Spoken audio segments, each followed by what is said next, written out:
On va vous donner tous de l'eau. Calmez-vous, calmez-vous. Calmez-vous. On va venir, vous devez me calmer là.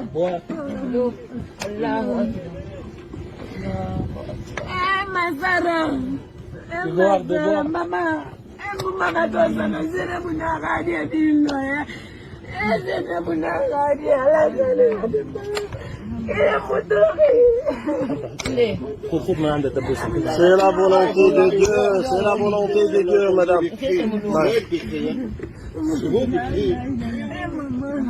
C'est elle, hein. C'est toi qui... On a entendu des cris, hein. Oh, l'autre, il est mort aussi. Des bébés morts. Oh là là, man. Oh là là, oh là là, pourquoi vous faites ça? Mais pourquoi vous faites ça? Pourquoi vous faites ça? Oh là là, oh là là, oh là là. Oh. Deux autres, à part lui? Oui, 10 ans. Oh. C'est Dieu qui les a choisis. Le Dieu est mieux que toi, mieux que moi. Éloigne-toi. عليه شوية قرب لهم اشرف سير ريان طمع اكل بعاد هذوكم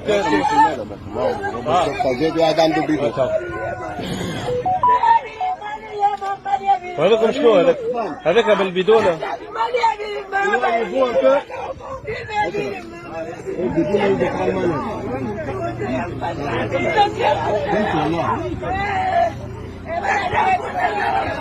خاصني قريت شماو علينا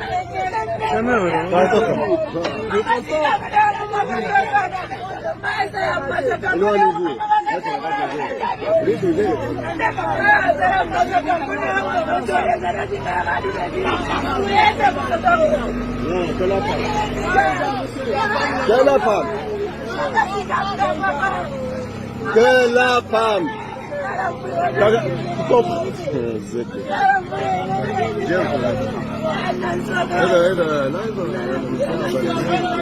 Vamos a ver para mí.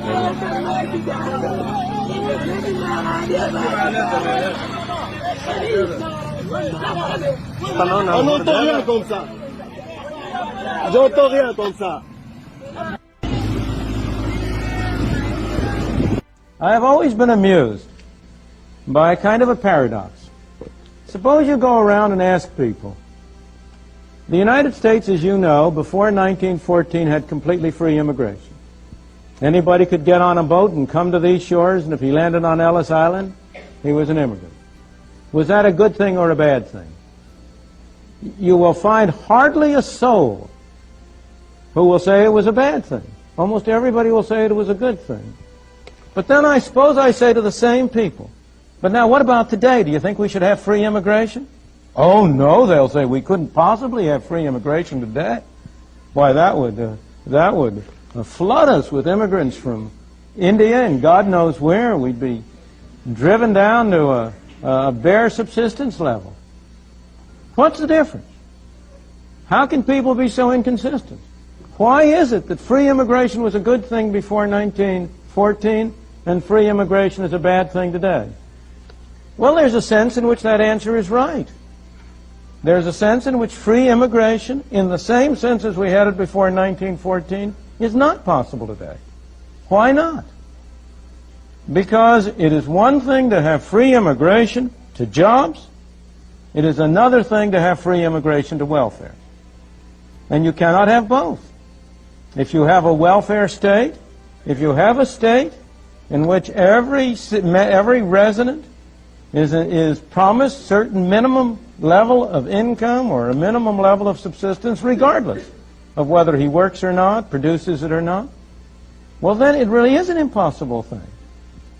If you have free immigration in the way in which we had it before 1914, everybody benefited. The people who were here benefited. The people who came benefited. Because nobody would come unless he or his family thought he would do better here than he would elsewhere. And the new immigrants provided additional resources, provided additional possibilities for the people already here. So everybody could mutually benefit. But on the other hand, if you come under circumstances where each person is entitled to a pro rata share of the pot, to take the extreme example, or even to a low level of the pot, then the effect of that situation is that free immigration would mean a reduction of everybody to the same uniform level. Of course, I'm exaggerating. It wouldn't go quite that far, but it would go in that direction. And it is that perception that leads people to adopt what at first seem like inconsistent values. Look, for example, at the obvious, immediate, practical case of illegal Mexican immigration. Now, that Mexican immigration over the border is a good thing. It's a good thing for the illegal immigrants. It's a good thing for the United States. It's a good thing for the citizens of the country. But it's only good so long as it's illegal. That's an interesting paradox to think about. Make it legal, and it's no good. Why? Because as long as it's illegal, the people who come in do not qualify for welfare. They don't qualify for Social Security. They don't qualify for all the other myriads of benefits that we pour out from our left pocket into our right pocket. And so as long as they don't qualify, they migrate to jobs. They take jobs that most residents of this country are unwilling to take. They provide employers with workers of a kind they cannot get. They're hard workers, they're good workers, and they are clearly better off. If you ever want to know what people prefer, the surest sign is how they vote with their feet. And there is no doubt how the braceros vote. They vote to cross the border with their feet, on their feet, or in any other way they can, by the thousands and perhaps millions, for all I know.